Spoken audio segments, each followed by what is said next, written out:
et je vais inviter du coup notre intervenant, voilà Cyril qui va continuer la deuxième partie. Salut Cyril, et j'invite aussi Salut, ça va bien? Vous m'entendez? Nicolas. On t'entend super bien. Alors, où est Nicolas? Nicolas qui devrait nous rejoindre. Et voilà. Bonsoir à Tac tous. tac, salut Nicolas, voilà, je vais vous laisser sur la deuxième partie tranquillement. Merci de rejoindre encore la chaîne. Hop, je vais juste faire un peu de place, voilà, c'est ça. Merci de rejoindre en tout cas la chaîne encore depuis la Thaïlande. Et pour cette deuxième partie qui s'est passée, première partie de la semaine passée, où tu as très très bien balayé du coup toute La la partie partie historique. énergétique depuis la création jusqu'à, on va dire, les années première ère industrielle. Et je vais laisser Nico animer cette deuxième partie-là. Oui, je te remercie, Gauthier. Donc, Bonjour Nico. on va reprendre un peu le sujet où on s'était arrêté. Moi, Cyril, je pense que je vais surtout me permettre de te couper de temps en temps s'il y a des questions dans le chat et puis te laisser justement traiter du sujet. Je pense que tu as pas mal de sujets, enfin, tu as pas mal de choses à dire sur le sujet et ce sera plus simple de Ouais, procéder comme ça si tu veux bien. ouais, ça sera très bien comme ça. Alors, ce qui serait bien, c'est de couper, par exemple, là, je vais reprendre un peu l'introduction sur le pétrole et le gaz au début. Voilà, n'hésite pas à me couper à la fin de cette partie-là, par exemple, que je puisse prendre les questions qui concernent, par exemple, pétrole et gaz, et puis après le mix électrique, et puis après d'autres questions plus spécifiques. Comme ça permet effectivement d'avoir les documents qui vont avec. D'accord, ça marche, impeccable. Je t'en prie. Allez, donc aujourd'hui, on attaque la deuxième partie qui concerne le mix énergétique actuel. Donc, la dernière fois, je m'étais arrêté au XXe siècle et on avait notamment parlé de l'importance géostratégique et voilà des ressources pétrolières. Et il fallait noter notamment donc que le pétrole, il a un problème, c'est qu'il est réparti inégalement à la surface de la planète. Alors évidemment, on sait qu'actuellement, il y a à peu près 40% des ressources pétrolières qui sont entre les USA, la Russie et l'Arabie Saoudite. Alors l'Arabie Saoudite, c'est du très très bon pétrole. La Russie, ça dépend du champ pétrolifère dont on parle, mais il y a des très bons champs pétroliers. Il y en a d'autres qui sont beaucoup plus inaccessibles, ceux qui sont en Sibérie. Et puis aux USA, ils ont passé leur pic pétrolier depuis très longtemps en fait en pétrole conventionnel. Et aujourd'hui, on parle de pétrole de schiste. D'accord? Donc ça a une importance véritablement géostratégique parce que pour que les pays qui utilisent ce pétrole fonctionnent, ils sont obligés de s'approvisionner donc dans des pays étrangers et en général, ils sont obligés de payer en dollars et voilà, ça pose des difficultés. Donc un baril de pétrole, ça représente 159 litres de pétrole. Et on vous dit qu'aujourd'hui, on a à peu près 1732 milliards de barils de pétrole de réserve. Alors, il faut mettre ces stocks en parallèle des flux. Par exemple, c'est la Chine qui est le premier consommateur mondial aujourd'hui. Hein. Bon, on n'est pas forcément très étonné de ça, puisque c'est un peu l'usine de la planète actuellement. L'Europe, c'est la troisième zone économique la plus consommatrice, avec 14,5%. Et puis, on voit que la zone Asie-Pacifique, dans son entièreté, hein, ça représente 38%, évidemment, tiré par la Chine. 23,5% pour l'Amérique du Nord. Donc là, vous avez les trois grands espaces qui véritablement consomment énormément de pétrole. La consommation mondiale, elle est proche de 100 millions de barils par jour. L'Agence internationale de l'énergie nous dit que pour les 5 prochaines années, c'est à peu près la consommation qu'on va conserver, hein, 100 millions de barils de pétrole par jour. Donc on peut faire quelques petits calculs. 159 multiplié par 100 millions, ça fait du 15,9 milliards de litres par jour. C'est ça qui passe soit dans des centrales thermiques pour produire de l'électricité, soit dans les moteurs thermiques, hein, pour les voitures et ainsi de suite. Euh, Ensuite, on peut calculer ça en termes de kilowattheures ou de terawattheures, là, pour le coup. Donc, ça fait du 0,159 terawattheures par jour. Ça, c'est l'énergie. Donc, ça veut dire 159 gigawattheures par jour. 159 milliards de watts heures par jour. C'est la quantité énergétique qu'on tire du pétrole. Donc, c'est vous dire à quel point, actuellement, se passer du pétrole, c'est vraiment quelque chose de très, très compliqué. Et 1732 milliards de barils, en fait, si on continue cette consommation de 100 millions de barils de pétrole par jour, alors grosso modo, avec les politiques qui sont en train de se mettre en place, on sait que vers 2035, normalement, on devrait véritablement descendre cette consommation. Mais tout de même, rien que jusque-là, si on continuait à avoir ce même rythme, on serait à 47,5 années de ressources pétrolifères. Alors, grosso modo, on va dire qu'on est plutôt entre 45 et 50 ans. Il y a toujours une sorte de marge d'erreur, notamment parce qu'il y a d'autres champs pétroliers qui peuvent être mis en chantier actuellement. On sait que ça pose problème et que ça pose des controverses parce que le CO2 qui sera émis, voilà, ça pose problème pour le climat. Et à l'inversement, il faut aussi savoir que c'est très compliqué d'aller chercher en quelque sorte les dernières gouttes de pétrole dans les champs pétrolifères et qu'il faut énormément d'énergie et énormément de capitaux en fait à la fin pour pouvoir drainer les quelques barils qui vont rester. Donc la fin, elle est très incertaine. Ce qui est sûr, c'est qu'on a encore, pour le fonctionnement qu'on a actuellement, donc 100 millions de barils par jour, on a des réserves encore, grosso modo, voilà, pour un demi-siècle. Le pétrole, il est donc quand il est extrait, il est brut. Il va falloir le raffiner. Alors il faut le raffiner pour pouvoir faire en fait des carburants principalement, mais aussi du fuel pour les chaudières et puis du fuel pour les centrales thermiques. Ensuite, une fois que tout ça est raffiné, donc si on pense par exemple aux carburants, il va falloir aller les emmener dans des dépôts. Si on parle de la France, il y a environ 200 dépôts qui sont répartis sur la France. Et à partir de ces dépôts, vous allez ensuite avoir les camions-citernes qui vont redistribuer ce carburant à peu près sur 11 000 stations-service. D'accord? Donc là, vous avez la situation géographique des raffineries. Vous voyez que les raffineries, en règle générale, elles sont près des ports, tout simplement parce que c'est là où en fait où arrivent les pétroliers, c'est là où vont être déchargés donc les barils de pétrole, c'est là où va se faire donc le raffinage, et ensuite il y a répartition vers les dépôts dans le pays. Alors maintenant, si on parle de la Norvège, en fait, on va retrouver à peu près les mêmes problèmes. C'est-à-dire que comme les champs gaziers sont globalement assez proches des champs pétroliers, voire parfois ils sont confondus, on a le même problème de répartition inégale et le fait d'avoir donc des problèmes, on va dire, géostratégiques ou voilà, de géopolitique. Donc 40% des ressources gazières sont entre les USA et la Russie.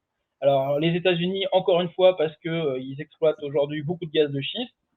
Sinon, après, si on parle vraiment de gaz, j'allais dire, de meilleure qualité, donc la Russie, l'Iran, le Qatar, ça fait partie des pays qui sont vraiment les premiers exportateurs de gaz naturel qui vont être majoritairement, eux, transportés par gazoduc.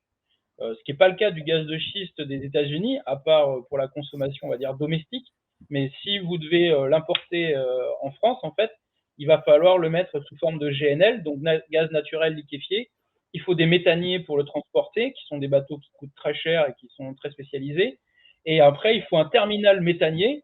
Donc, par exemple, en France, il y en a un à Montoire de Bretagne, qui va accepter donc de retransformer ce gaz naturel liquéfié en gaz naturel qui va pouvoir être utilisé, par exemple, au niveau de votre gazinière.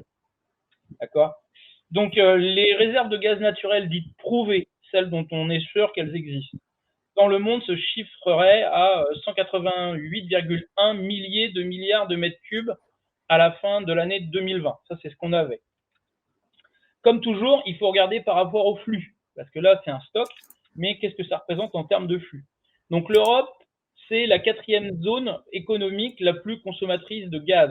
On voit qu'à côté, l'ancienne URSS, la CEI, 14,1%, parce qu'en fait, comme ils ont des ressources très importantes en gaz et qu'ils ont installé des gazoducs depuis un certain temps déjà, en fait, ils utilisent déjà ce gaz pour énormément de choses dans ces régions du monde. En Amérique du Nord, 27%, on voit bien que là, c'est une très grosse consommation domestique. Alors évidemment, il y a aussi avec le Canada, mais c'est une très grosse consommation domestique. Et l'Asie-Pacifique, 22,5% de la consommation. Là encore une fois, ça va être tiré aussi par la Chine et les industries qui nécessitent donc d'avoir par exemple des fours où on fait monter les températures à très haute, très haute valeur. Donc là, il faut consommer beaucoup de gaz. Alors, quelques valeurs quand même pour se fixer une idée de ce que ça représente. 1000 mètres cubes de gaz naturel, ça vaut 36 gigajoules, donc 36 milliards de joules. C'est l'énergie que ça contient. Une tonne de gaz naturel liquéfié, c'est 46 gigajoules, 46 milliards de joules. La France, elle consomme environ 40 milliards de mètres cubes de gaz naturel chaque année. Donc là, ça permet de remettre en parallèle la quantité d'énergie en fait qu'on consomme. Et on consomme chaque seconde 1270 mètres cubes. Donc soit dans des centrales thermiques à gaz pour produire de l'électricité, soit du gaz pour les chaudières à gaz pour le chauffage, soit dans l'industrie pour, comme je disais tout à l'heure, des fours. Alors ça peut être des fours par exemple pour faire du verre, ou encore ça peut être pour votre gazinière pour faire la cuisine.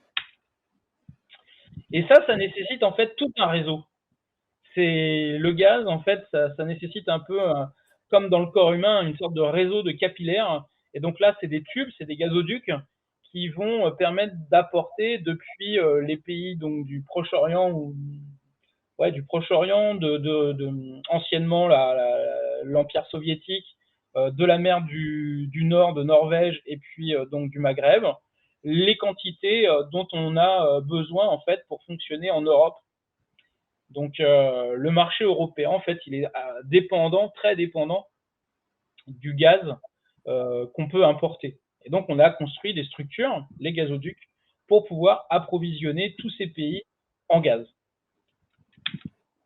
Donc ça, c'est le réseau. Si tu me permets, j'ai envie de dire qu'on en a beaucoup parlé dernièrement, justement, avec le Nord Stream 1 et le Nord Stream 2, et on a pu voir justement en fait l'importance des installations auxquelles tu faisais référence, dans la mesure où ça conditionne justement le transport des énergies en question. Et si jamais ces installations viennent à faire défaut, alors ça engendre beaucoup de difficultés pour un certain nombre de pays en fait. Exactement. Non seulement par exemple pour le chauffage, parce que l'Allemagne utilise beaucoup de gaz en fait pour son chauffage, c'est également les pays plus à l'est. Et puis c'est aussi une question économique en fait, parce que du coup ton industrie, alors ça dépend si tu l'utilises directement ce gaz là, comme par exemple je te disais des fours, mais également pour produire de l'électricité. On utilise beaucoup de centrales à gaz en fait pour produire l'électricité de pointe, c'est-à-dire ce qui se situe au-delà de ce qui est la masse d'électricité qu'on produit globalement. Par exemple, en France, la masse d'électricité, c'est le nucléaire. Et puis, quand tu as des pointes, on va utiliser les centrales à gaz, parce qu'en fait, c'est très pilotable. On peut produire la quantité d'électricité qu'on veut de façon très fine. Ce qu'on ne peut pas forcément faire avec le nucléaire, c'est plutôt un mammouth. Il y a une certaine inertie en fait dans la production électrique des centrales. Et puis après, on ne peut pas compter sur le solaire ou sur l'éolien quand on produit, par exemple, la nuit. Quand les entreprises tournent en 3/8, en fait, les centrales à gaz, quand il y a des coûts de production comme ça très, très intenses, soudainement, c'est ce qu'il y a de plus facile pour adapter la production. Donc, oui, sans gaz. C'est toujours le problème de l'équilibre en fait entre la production et la consommation, si je te suis bien.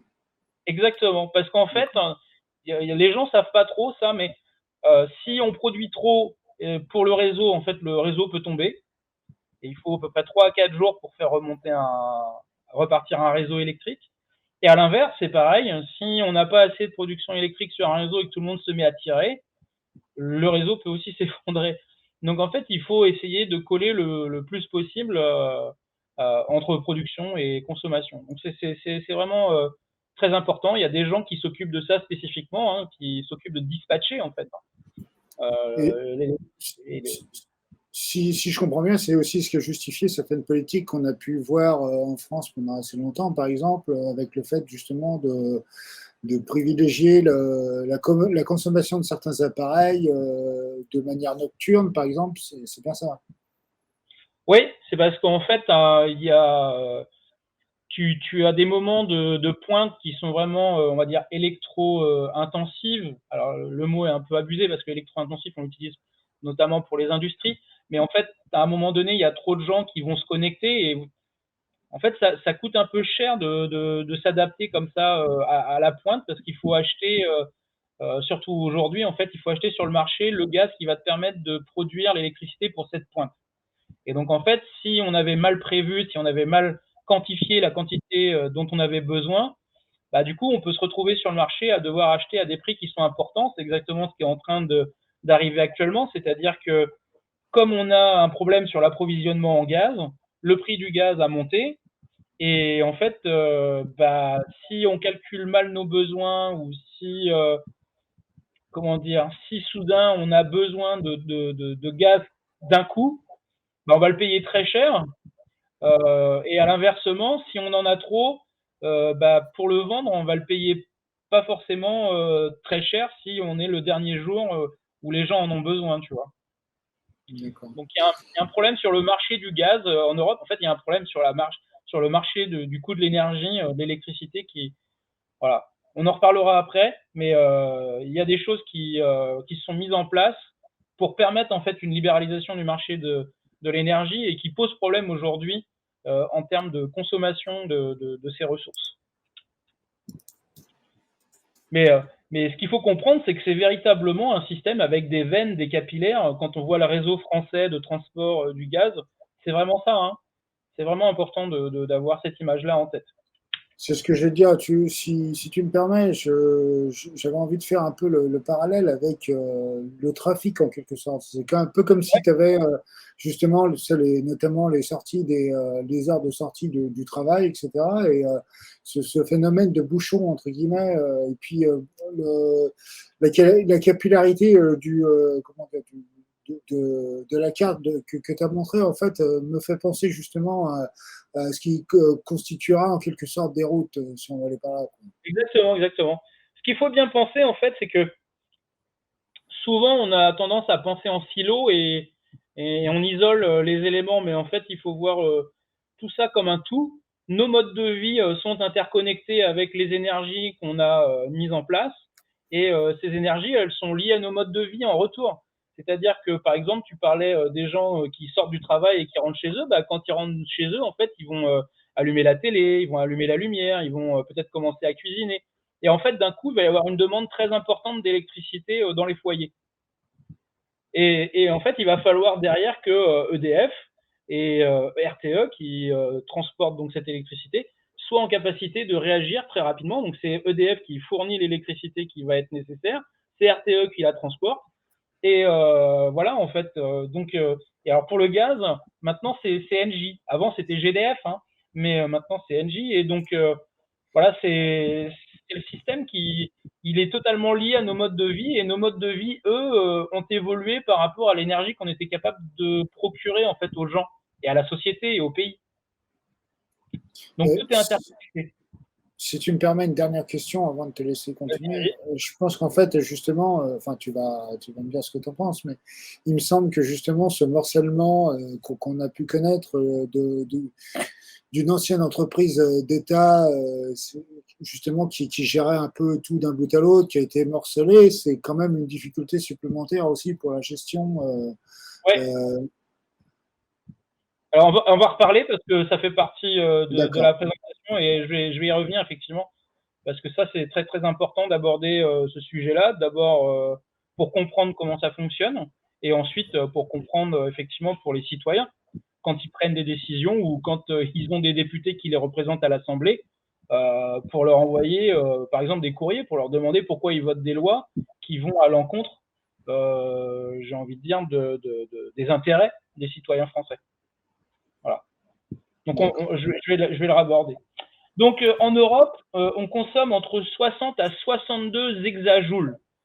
Donc ça fait une quantité d'énergie qui est véritablement gigantesque. Ça représente entre 16 600 à peu près et 17 200 TWh. Donc c'est vraiment une consommation du bloc européen qui est vraiment très importante. Et si on regarde la France et l'Allemagne, c'est les deux gros pays en fait qui tirent la consommation énergétique. Et c'est pas pour rien, parce qu'en fait, ça fait partie des deux plus grosses, enfin, j'allais dire des trois plus grosses économies en Europe. Donc la France, elle se situe autour de 10 hexajoules, ça fait 2777,8 TWh. Si vous vous souvenez de mon cycliste, ça fait 4 milliards d'euros, 4000 milliards pardon, de Robert en train de pédaler à 700 watts de puissance. Donc vous imaginez voilà la quantité de personnes en fait qu'il faudrait pour produire cette énergie. Et l'Allemagne se situe autour de 13 hexajoules, donc 3611 TWh. Et je rappelle que l'énergie, elle est liée à l'économie.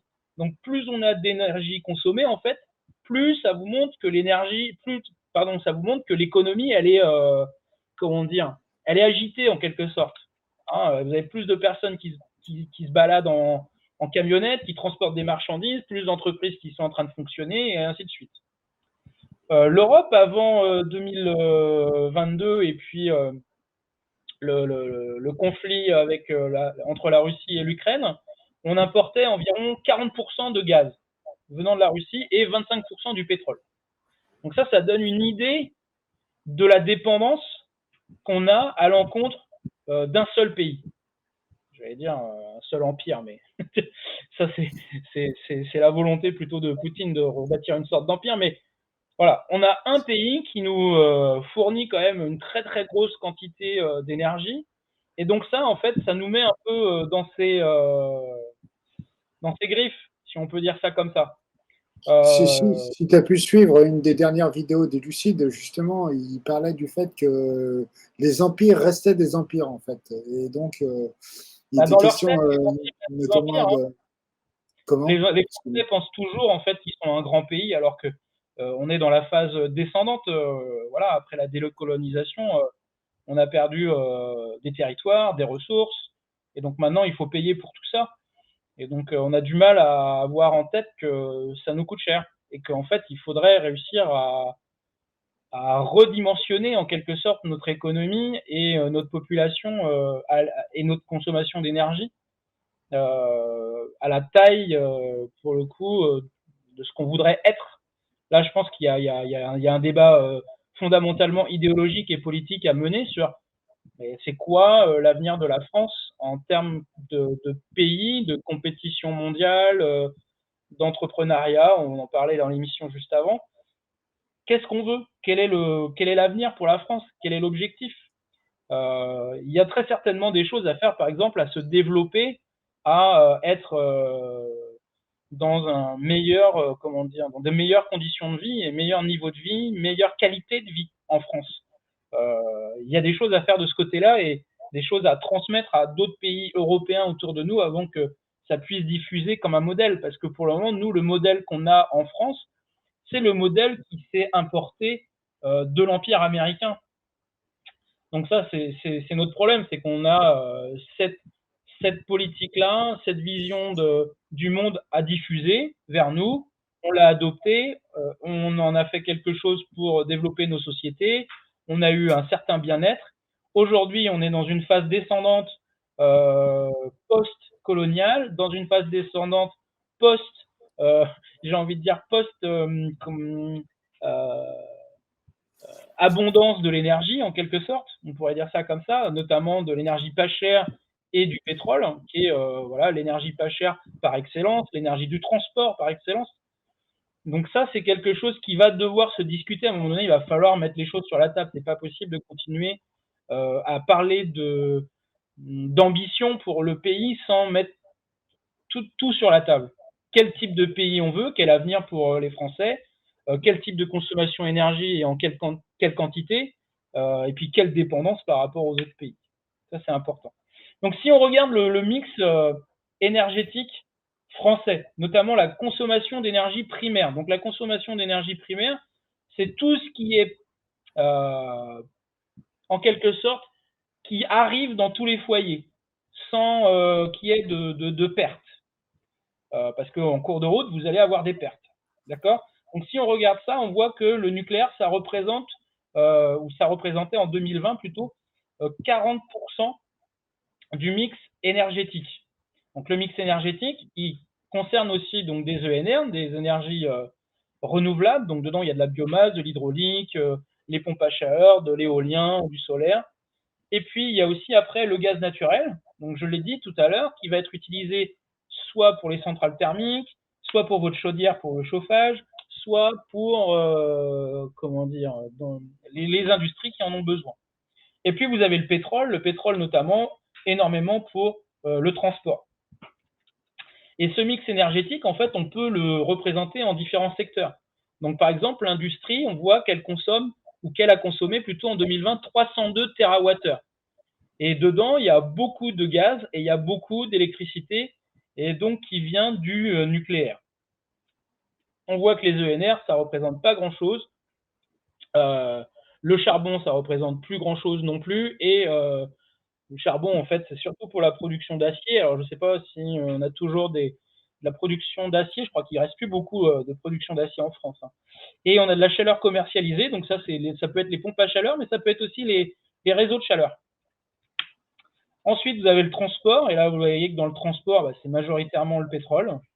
443 TWh, donc ça représente beaucoup en termes d'énergie. Le tertiaire, donc 269 TWh. Donc le tertiaire, c'est les bureaux, c'est les services.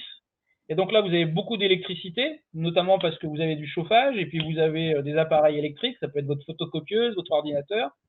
Vous avez du gaz, donc typiquement chaudière à gaz, et puis vous avez du pétrole, c'est typiquement les chaudières au fioul, par exemple.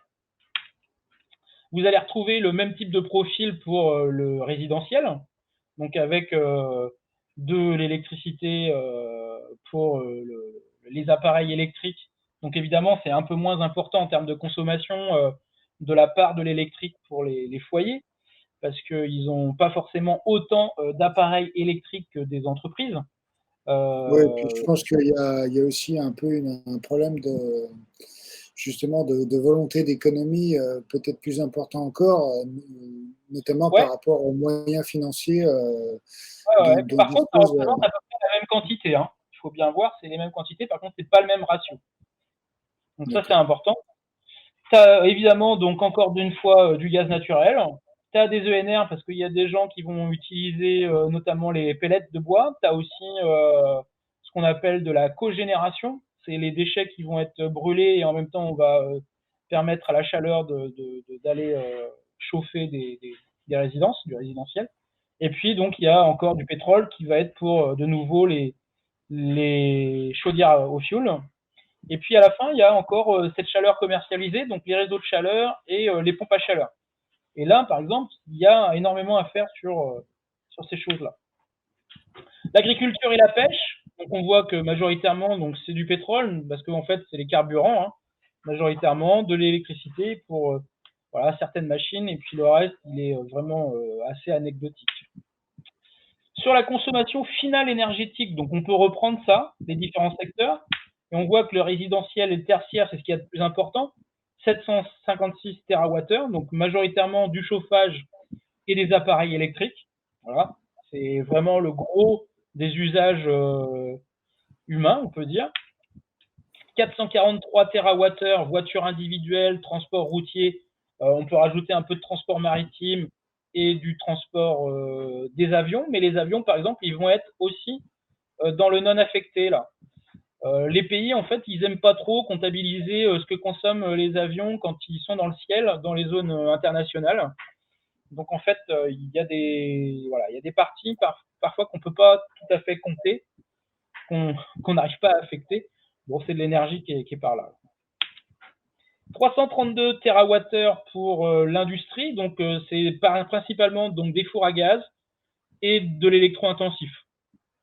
Donc, et puis après, vous avez 51 TWh pour les carburants qui représentent la majorité de ce que consomme l'agriculture et la pêche. Là-dessus, il faut comprendre qu'il y a une partie de l'énergie, donc ici 1088 TWh, qui va être perdue.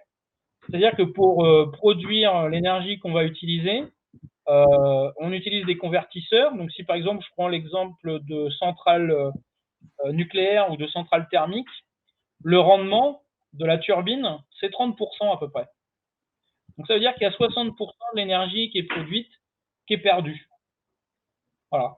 Parce qu'en fait, il y a ça qui rentre en jeu, c'est-à-dire que quand vous utilisez des turbines pour produire de l'électricité, bah, vous avez de la perte. Donc ça, c'est des choses qu'il est difficilement améliorable. Hein. Il y a un taux de rendement, comme on dit, et voilà, ça c'est difficile. La production d'énergie primaire par énergie, donc on voit que c'est le nucléaire qui aujourd'hui représente la majeure partie de cette source d'énergie primaire. Ensuite, on a de l'hydraulique et les énergies renouvelables qu'on peut mettre entre l'éolien, le solaire, du renouvelable thermique, des déchets. Voilà. Je vous ai dit tout à l'heure que nous, on ne produisait pas de pétrole, hein, on l'importe. Et donc, on importe environ 34 millions de tonnes d'équivalent pétrole. Voilà. Et ça, c'est réparti entre plusieurs pays. Donc, par exemple, 15,6% vient du Kazakhstan, 12,7% vient des États-Unis, donc là, du pétrole de schiste, hein, 11,8% d'Arabie Saoudite, 10,7% de Norvège, 10,3% d'Algérie, puis ensuite d'autres pays. Vous voyez que la Russie, c'est 8,7%, hein, c'est pas nous qui sommes les plus dépendants au pétrole russe. Vous voyez qu'en 2020, là, ici, il y a une chute très importante des importations de pétrole. Bah, c'était dû au Covid. Et cette chute que vous voyez là, en fait, c'est une chute qu'il faudrait faire tous les ans, voilà, pendant au moins 30 ans, si on veut réussir à endiguer les rejets, enfin en tout cas de permettre de réduire véritablement de façon très importante les émissions carbone de la France. Bon, évidemment, vous avez déjà l'Europe qui a acté qu'en 2035, normalement, il ne devrait plus y avoir de moteurs thermiques. Mais vous avez aussi donc toutes les chaudières à gaz et toutes les chaudières à fioul, donc ici, pour le pétrole, c'est les chaudières à fioul, qui devraient être supprimées, remplacées normalement par des pompes à chaleur qui, elles, vont nécessiter de l'électricité. Donc ça veut dire qu'en France, il faudrait qu'on produise plus d'électricité pour pouvoir faire cette conversion des chaudières à fioul. Et puis de l'autre côté, bah, c'est pareil, je vous ai dit tout à l'heure qu'on avait du gaz, il va falloir faire la même chose avec les chaudières à gaz. Il faudra également remplacer ces chaudières à gaz par exemple des pompes à chaleur. Et dans ces cas-là, ça veut dire qu'il faut électrifier, donc il faut produire encore plus d'électricité, il faut augmenter la production d'électricité. Alors en 2020, la facture en pétrole brut, elle s'est élevée à 9,8 milliards d'euros. Donc on voit, on est à peu près à 10 milliards d'euros qui sont versés à différents pays. Plus 16,6 milliards d'euros qui sont liés aux produits raffinés qu'on fait importer, donc ce sont des carburants hein, quand on parle de produits raffinés. Et ça, c'est possible quand on a des faibles prix du pétrole. On était à 41,75 $ pour le baril de Brent. Bon, maintenant, vous imaginez que vous passez un baril qui est autour de 50 ou même 60 $. À un moment donné, les caisses de l'État commencent à être sérieusement impactées. Donc, il faut vraiment que, en termes de stratégie, mais on en reparlera la prochaine fois quand on abordera ça pour le futur, mais il y a quelque chose à prévoir en termes de stratégie, c'est-à-dire qu'il ne faut pas juste dire on va se passer du pétrole, il faut vraiment, en face de ça, mettre un plan qui permette d'en sortir à la fois progressivement et en même temps rapidement, et faire monter à la fois la production qui correspond à ce qui va disparaître ou ce qu'on veut faire disparaître. Donc ça, c'est quelque Si je chose. comprends bien, à l'heure actuelle, on est sur une courbe vers plus de besoins d'électricité. C'est bien ça. Oui, exactement. D'autant que, notamment nous, dans le programme, ce qu'on propose, c'est donc le ferroutage, c'est-à-dire en gros de remplacer beaucoup de transports par camion par le train. A priori, on passerait justement vers de consommation de pétrole vers de la consommation d'électricité, c'est bien ça? Alors oui, le train, c'est de la consommation d'électricité. Donc si on augmente le ferroutage, c'est de la consommation d'électricité. Après, le transport routier en soi, c'est pas ce qui est le plus important en France en termes de transport. Ce qui est le plus important, c'est vraiment le transport individuel. Donc, si on parle de devoir faire des changements, ce qu'il faut, c'est aussi changer les modes de transport des gens. C'est avoir plusieurs types de transport, plusieurs modalités de transport, véritablement. Et puis, Notre but, c'est aussi de développer les transports en commun de manière bien plus conséquente qu'ils ne sont à l'heure actuelle, et notamment de rouvrir beaucoup de petites gares qui avaient été fermées, etc. Donc en fait, on est aussi un petit peu dans la même optique que ce dont on parlait justement à l'instant pour les entreprises, mais aussi pour le particulier, si j'ai bien compris. alors effectivement, pour le particulier, remettre des gares un peu partout, c'est-à-dire redéployer un réseau plus conséquent, euh, c'est évidemment une des solutions. Ça ne résoudra pas tout parce qu'en fait, euh, Ouais, j'ai envie de dire, l'emploi des gens est éclaté sur le territoire. Donc en fait, il faut vraiment, là, il va vraiment falloir penser en intermodalité. C'est-à-dire qu'il va pas falloir juste penser en termes de je fais du ferroutage, mais il faut du ferroutage avec des plateformes logistiques à la sortie de ces stations où vont arriver les produits, où il va falloir peut-être des camionnettes qui seront certaines à hydrogène, d'autres à gaz, d'autres électriques. Et puis pour les gens, c'est pareil. Il faudra peut-être avoir des trains qui vont circuler, qui permettront d'avoir des vélos, ou peut-être des vélos en location, ou peut-être des véhicules électriques à la sortie de la gare en location pour pouvoir se déplacer. Et pas juste avoir des transports en commun, en fait. Les transports en commun, c'est très bien quand on a une aire géographique qui est assez dense. Dès qu'elle commence à être en milieu urbain en particulier, c'est ce que tu veux dire par là, en fait. voilà, urbain et périurbain, véritablement, ça a tout son sens. Maintenant, dès qu'on arrive dans la ruralité, il y a des zones dans lesquelles ajouter des transports en commun, c'est des dépenses énergétiques très importantes pour en fait peu de revenus. Et si c'est pas subventionné à une très haute part, en fait, c'est pas soutenable, économiquement parlant, hein, j'entends. Mais même peut-être énergétiquement, hein, si on parle par exemple de flotte de bus à l'hydrogène, à un moment donné, c'est produire de l'hydrogène vraiment très cher pour quelque chose qui pourrait être remplacé vraiment par d'autres modalités de transport, comme le vélo. Donc par exemple, là, typiquement, il faudrait plutôt avoir des crédits pour transformer les routes avec plus de voies cyclables, protégées, des voies cyclables peut-être un peu plus larges pour permettre à des vélos cargo de se déplacer. On peut imaginer aussi des vélos avec de l'assistance électrique. En fait, il va vraiment falloir déployer de très nombreuses variétés et beaucoup d'intermodalités. Je pense que De la c'est ça. nécessité, justement, en fait, réellement de déterminer ce qu'on veut faire pour l'avenir et justement. Ouais, et je pense d'ailleurs qu'en fait, ça peut pas venir d'en haut. Ce qui peut venir d'en haut, c'est le fait de favoriser, comment dire, des budgets, d'avoir des subventions, de planifier en quelque sorte des objectifs. Mais après, c'est sur le terrain que ça doit se réaliser, c'est-à-dire que ça va être les communes, les intercommunalités, qui sont les bassins d'emploi, qui sont les mêmes à savoir en fait quels sont les besoins pour les gens qui habitent sur leur territoire. Et donc là, je pense que pour le coup, il faut qu'on renverse la machine. Il faut arrêter de voir toujours les choses venant de l'État qui applique des procédures, des règles pour tout le monde et tout ça. Il faut qu'on reprenne euh, depuis les villes, depuis les maires, depuis les députés, depuis les régions, euh, comment on fonctionne dans un bassin d'emploi.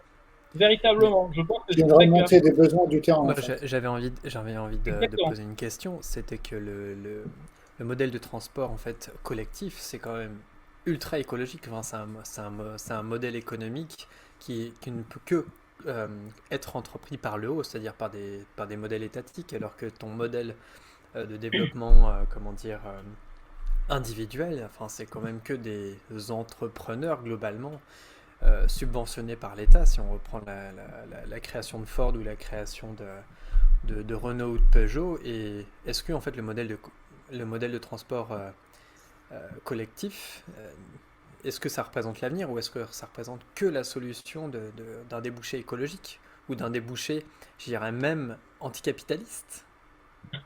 Euh, C'est un peu osé hein, comme intervention, ouais, mais non, anticapitaliste, je sais pas, parce qu'il y a toujours des gens qui vont ça imaginer reste qu'ils quand peuvent même très avoir étatique, de puisque ça peut l'argent être avec que un système. subventionné Alors, globalement par l'État ou de l'argent de l'État.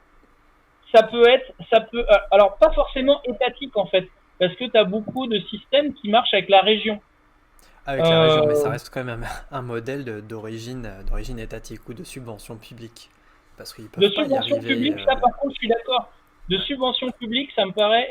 En fait, ce qui me paraît le plus important, c'est que dans un bassin d'emploi, les, les gens qui sont à la tête des communes, des intercommunalités, du département ou de la région puissent déterminer, par exemple, en termes de densité, quelle va être leur stratégie à déployer. Par exemple, On en on a revient une sur un ville qui est modèle assez dense. collectif, institutionnel et qui Ouais, permet à la personne lambda de pouvoir prendre quelque chose de manière publique sans se soucier des répercussions.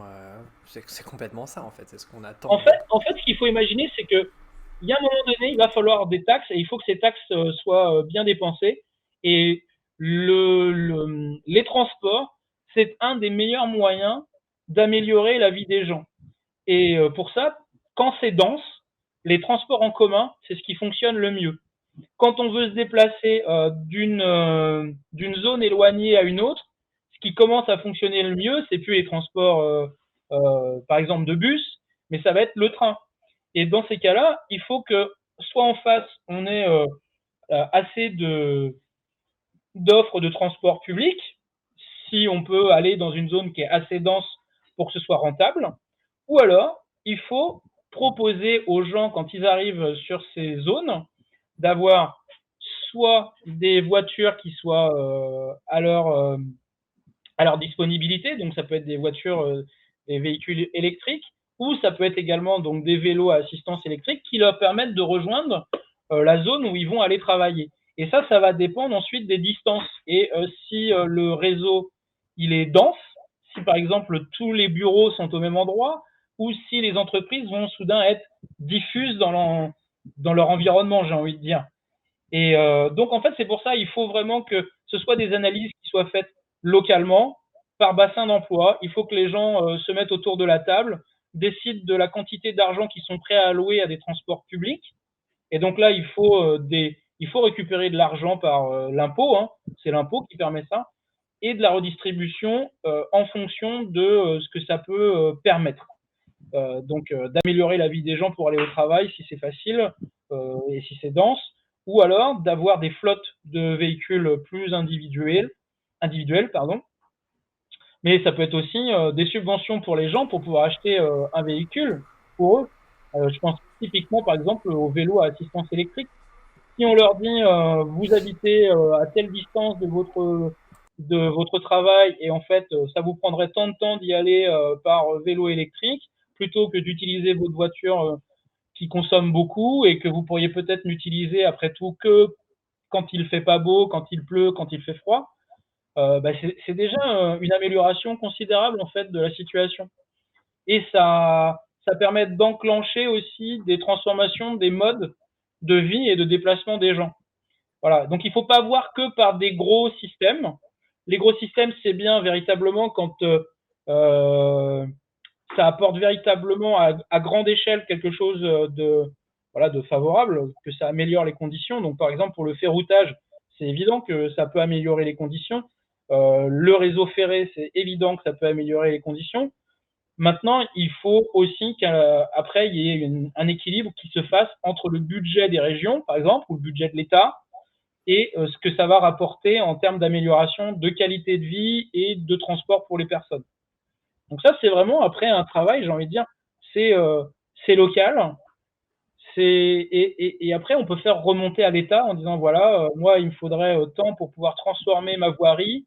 Donc, par exemple, ajouter des pistes cyclables ou ajouter des voies de bus. Il me faudrait ceci pour permettre au TER de circuler plus parce que j'ai beaucoup de gens aujourd'hui qui maintenant prennent leur vélo, montent dans le TER avec leur vélo et puis vont au boulot à l'endroit où ils s'arrêtent avec leur vélo. Et donc, j'ai besoin d'avoir, par exemple, un peu plus de wagons, typiquement. bah voilà, ça c'est des choses qu'il faut en fait, faut analyser finement, il faut compter. Et donc, je pense que c'est ce travail-là qui est à faire aujourd'hui si on veut véritablement transformer les modes de transport des gens, si on veut transformer notre façon de fonctionner par rapport à l'énergie. C'est des choses qu'il va falloir véritablement travailler en profondeur. Par contre, tu parlais de rentabilité. Quelque part, je me pose la question, est-ce que c'est vraiment notre sujet à nous, personnellement, en tant que, Ah ouais, parce justement, que tu peux pas être tout le temps en déséquilibre financier en fait. Donc il faut non, mais que ce que je veux dire par là, c'est qu'en fait, rentabilité, c'est-à-dire que d'une manière générale, tu as tendance comment dire, à voir comment dire, le bénéfice que tu en retires en quelque sorte. Alors qu'en fait, si tu veux, bon, tout ça, ça reste quand même dans la gamme des services. Or, notamment la droite a tendance à vouloir faire que le service soit rentable. Alors qu'en fait, nous, notre optique, c'est pas tellement ça, c'est plutôt d'offrir justement comment dire, des capacités différentes aux usagers plutôt que de s'assurer. Alors qu'on fasse pas le dispositif à perte, tu vois ce que je veux dire? C'est-à-dire qu'en fait, ça, on peut être carrément d'accord. Maintenant, en fait, il faut se mettre d'accord sur le terme de rentabilité. Tu vois, dans rentabilité, il y a le fait, d'abord que tu puisses payer les salaires de tes agents, ceux qui vont oui, tout transporter à les fait. gens. Et il faut ensuite que la location des véhicules ne se fasse pas à perte. Il faut que tu puisses payer les assurances et ainsi de suite. Et ensuite, il faut aussi que tu aies une sorte de rentabilité sur le confort de vie des gens. Quand je dis rentabilité, je mets tout ça dedans. C'est-à-dire qu'il faut aussi que le confort des gens s'améliore, qu'ils soient contents d'avoir ces outils de transport public qui soient mis à leur disposition et qui leur permettent d'avoir plus de choix de transport, plus de modalités de transport. Ça, c'est vraiment quelque chose qui est important. Et je pense qu'il faut qu'on le fasse rentrer, alors peut-être pas dans le mot rentabilité, mais en tout cas dans ce qu'on pourrait appeler des externalités positives, ou en tout cas des améliorations des conditions de vie. Et d'avoir une balance à la fin qui soit positive par rapport aux investissements.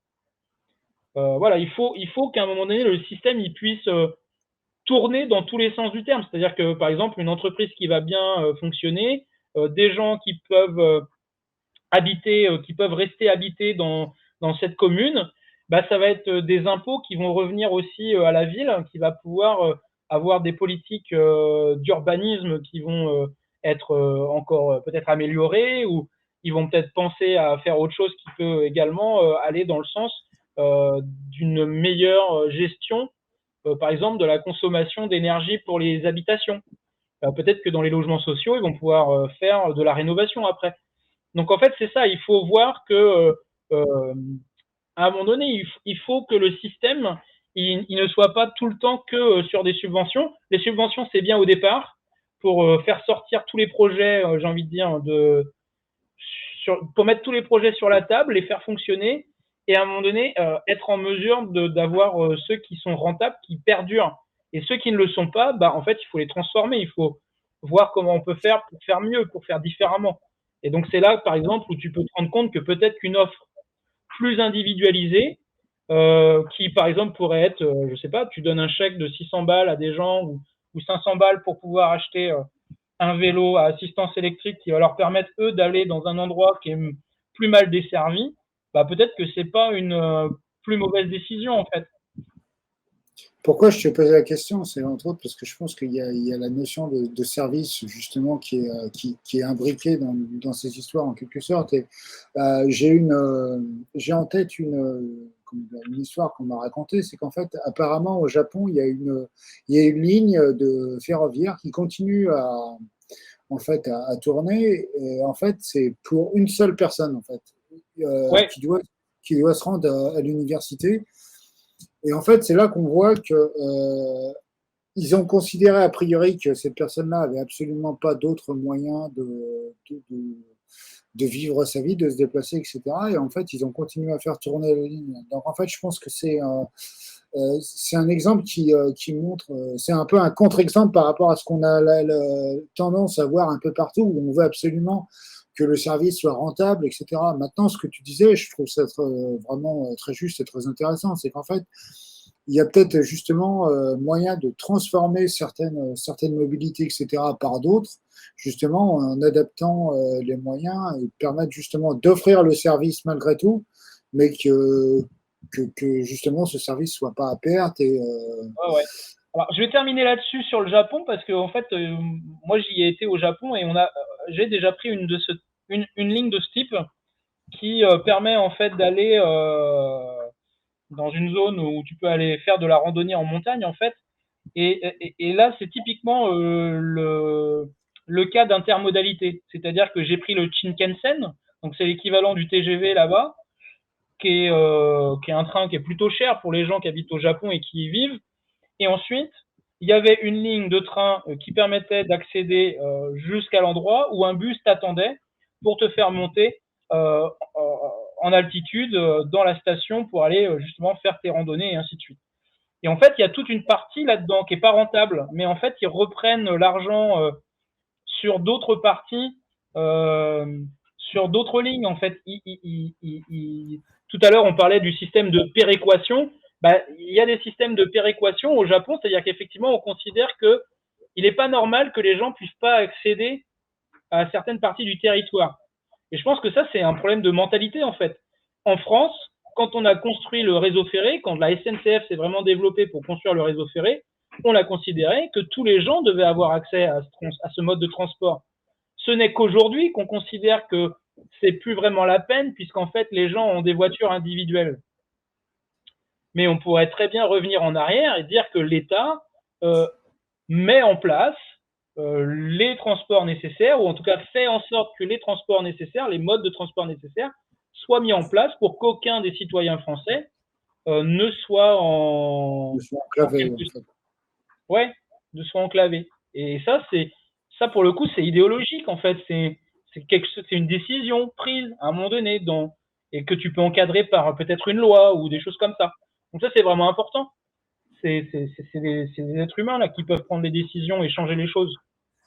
Hein, ça va pas tout seul dans son sens comme ça. Non, c'est pas vrai. C'est vraiment des décisions qui à un moment donné sont prises parce qu'il y a des modes de vie aussi. Et donc, si on veut changer les modes de vie, il faut aussi qu'on change nos mentalités. Il n'y aura pas le choix. Mais je pense qu'en fait, si tu veux, on a un débat en France qui est un petit peu verrouillé en fait sur ces sujets-là. C'est-à-dire qu'en fait, on parle de certains sujets de manière un peu superficielle, on va appeler ça comme ça. C'est-à-dire qu'en fait, ils sont un petit peu placés au Parlement, mais sans qu'il y ait vraiment trop de volonté d'en débattre en quelque sorte. Alors qu'en fait, justement, c'est ce qui serait censé conditionner justement le développement sur les années à venir. Mais il y a une raison à ça, hein, c'est que de toute façon, tu n'as pas le choix en fait. Si tu veux véritablement changer les choses, il faut tout compter. Il faut une comptabilité de tout. Et donc, il faut des gens qui soient véritablement spécialisés dans ces choses-là, qui vont s'y mettre, j'allais dire à corps perdu, mais c'est presque ça en fait. Il faut vraiment travailler avec les chercheurs sur la transformation des mobilités. Il faut travailler avec des chercheurs et des énergéticiens, des ingénieurs. Voilà, quelles sont les possibilités? Il faut aller travailler avec la SNCF. Comment on fait pour remettre des trains? Comment on fait pour faire comme en Allemagne où on diminue le tarif du train plutôt que de l'augmenter? Donc en fait, là, il y a toute une barrière idéologique qu'il va falloir faire tomber. C'est-à-dire qu'à un moment donné, on ne peut plus confronter public et privé parce que si on veut faire la transition énergétique, il va falloir que tout le monde aille dans le même sens. Sinon, elle ne se fera jamais. Donc ça, c'est vraiment quelque chose qu'il faut que les gens se mettent dans le crâne. Il faut que tout le monde converge sur des consensus sur comment on veut s'y prendre, quelle somme on veut y mettre et combien on transforme et en combien de temps. Donc sans planification, on n'y arrivera pas. Sans budget alloué, on n'y arrivera pas. Sans consensus entre les personnes pour décider de qu'est-ce qu'on fait à quel endroit, on n'y arrivera pas. Et sans se demander comment on fait pour empêcher que les tarifs montent. Et donc, en fait, parce qu'il va falloir orienter, en fait, les gens sur leur modalité de transport, là, par exemple. Donc, comment on fait pour aller dans le sens inverse des privatisations, où les privatisations, ça demande de donner des dividendes à des actionnaires. Et donc, forcément, tu fais monter les prix. Il faut faire de la pub. Donc, là aussi, ça fait monter les prix. Donc, c'est pas possible en fait de résoudre les problèmes si par exemple au Parlement tous les partis sont opposés en ayant chacun leur idée, bah ça marchera pas. On va pas y arriver. Donc il va falloir demander qu'il y ait des gens qui se mettent à discuter ensemble autour de commissions d'enquête, qui réfléchissent à comment on s'y prend, quel consensus, quel planning, et voilà, et quelles sommes allouées. Et pour les sommes allouées, évidemment qu'à un moment donné, on va arriver à se dire, mais il va falloir de l'argent public en quantité importante. Et ça, c'est des impôts. Or, on sait aujourd'hui que la République en marche, ou Renaissance, c'est comme ça qu'il s'appelle maintenant, leur idéologie, c'est pas d'aller vers plus d'impôts. Eux, ils voudraient moins d'impôts. Oui, ce qu'ils souhaitent, c'est un désengagement de l'État d'une manière générale. C'est-à-dire qu'en fait, Voilà. il y a une volonté de confier beaucoup de missions qui sont de l'ordre du public à l'heure actuelle au privé, toujours de plus en plus, jusqu'à quasi disparition de l'État, en fait. Voilà. Et ça, en fait, clairement, en termes énergétiques, c'est pas possible parce qu'en fait, on démultiplie les acteurs. Et en fait, c'est comme si au lieu d'optimiser, on maximisait. Donc, on consommera plus, on fera. Donc, en fait, c'est pas possible. C'est pas comme ça que ça doit fonctionner. Il faut avoir une. Surtout que c'est assez logique, c'est-à-dire qu'en fait, naturellement, tu vas avoir beaucoup plus de problèmes de coordination, quoi. Et puis Exactement.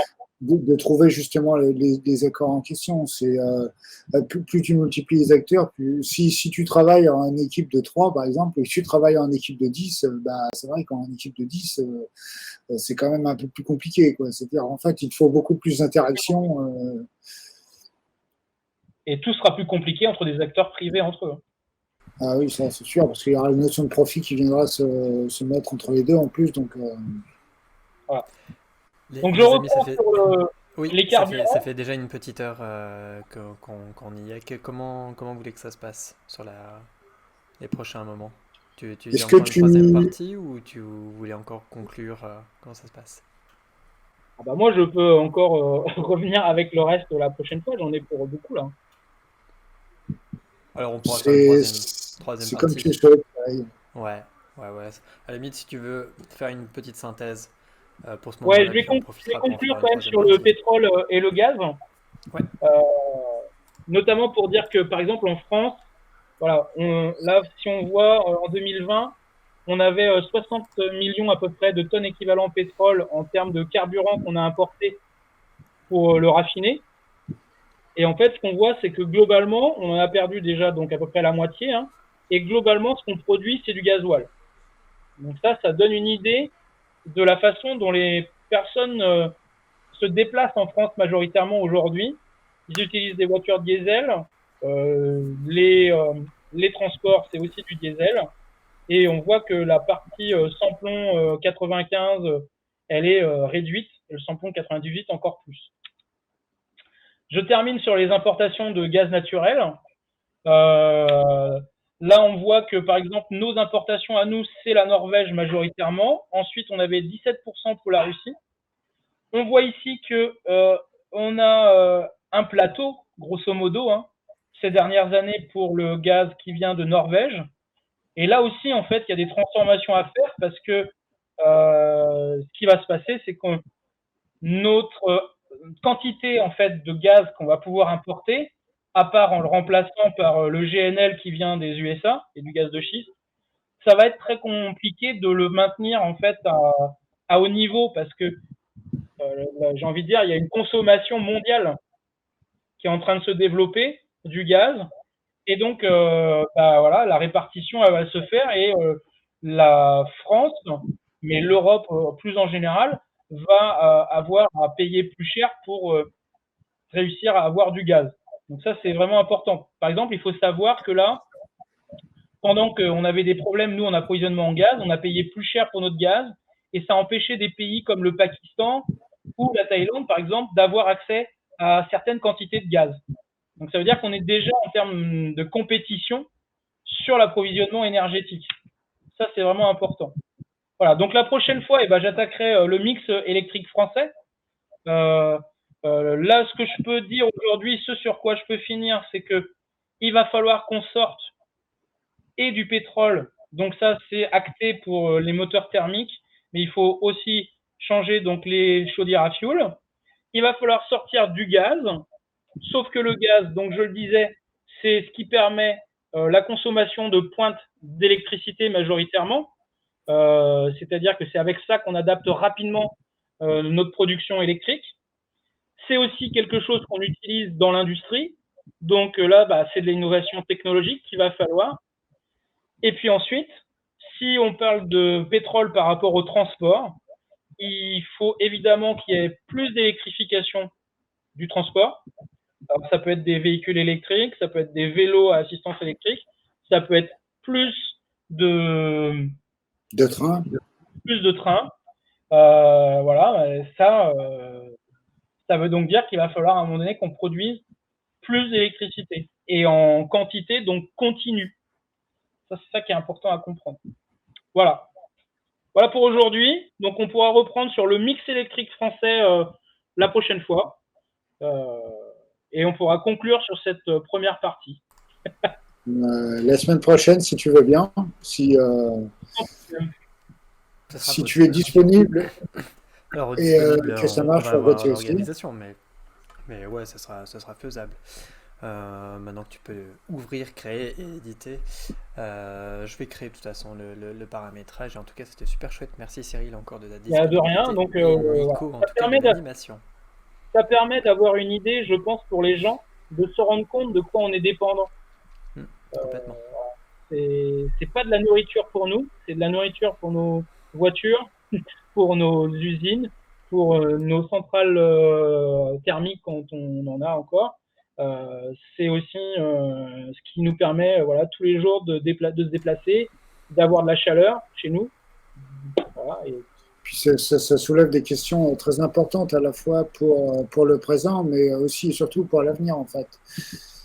Surtout si on parle de décarbonation. Aucune des deux énergies, là, pétrole ou gaz, on ne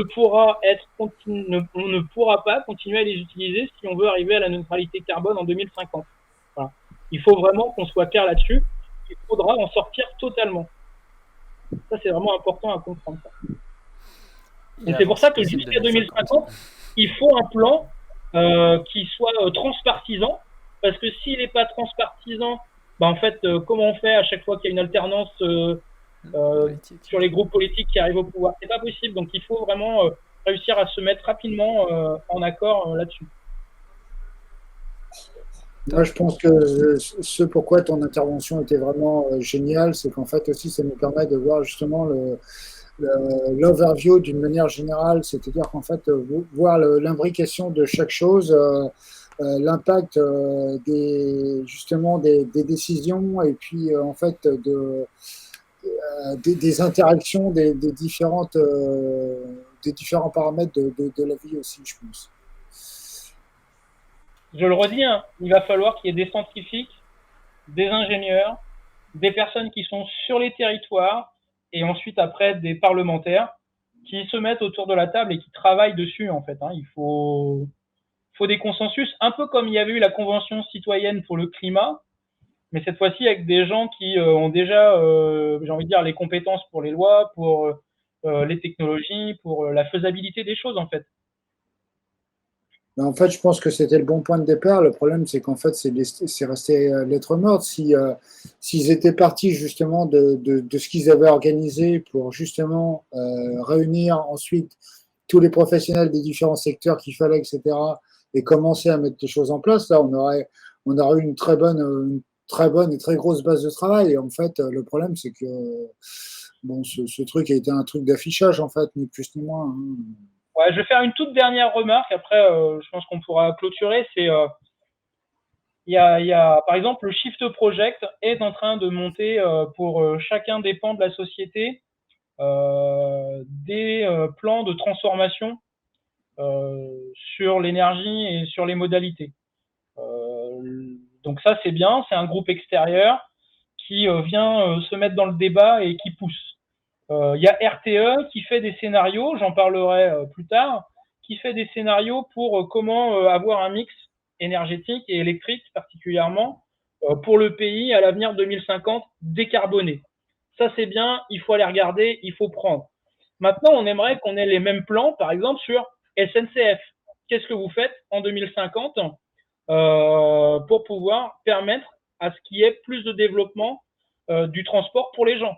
La même chose, par exemple, sur la partie ferroutage. Quel plan vous mettriez en place? Qu'est-ce qui est possible de faire? Et en fait, il faut mobiliser les entreprises, ces grandes entreprises qui autrefois étaient des grandes entreprises publiques, même si EDF est aujourd'hui majoritairement public, mais il faut les amener à nous proposer des choses qui soient ensuite débattues politiquement. Et comme je disais, ensuite, c'est là où les gens font le choix. Qu'est-ce qu'on veut pour la France? C'est quoi le principe? On veut plus d'industrie, plus réindustrialisé. On veut plus j'allais dire, de local avec plus d'agriculture qui reprennent le pas. Donc ça, en fait, c'est une question de société. Qu'est-ce qu'on veut comme société?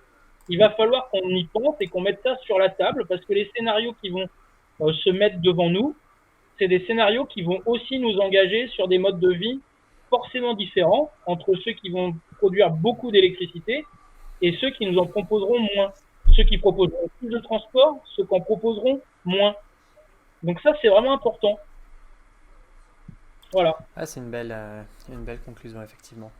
Ben, on continuera ça dimanche prochain dans une nouvelle intervention sur le mix énergétique, troisième partie, avec Nicolas et Cyril. Merci Cyril de ta participation. Merci Nicolas, je te garde en ligne après pendant 2 petites minutes pour conclure, enfin l'après, pour l'après pour en parler. Puis je vous souhaite une bonne soirée à tous les deux. Oui, merci à tous, merci à ceux qui nous auront suivis, et puis merci beaucoup Cyril et Gauthier.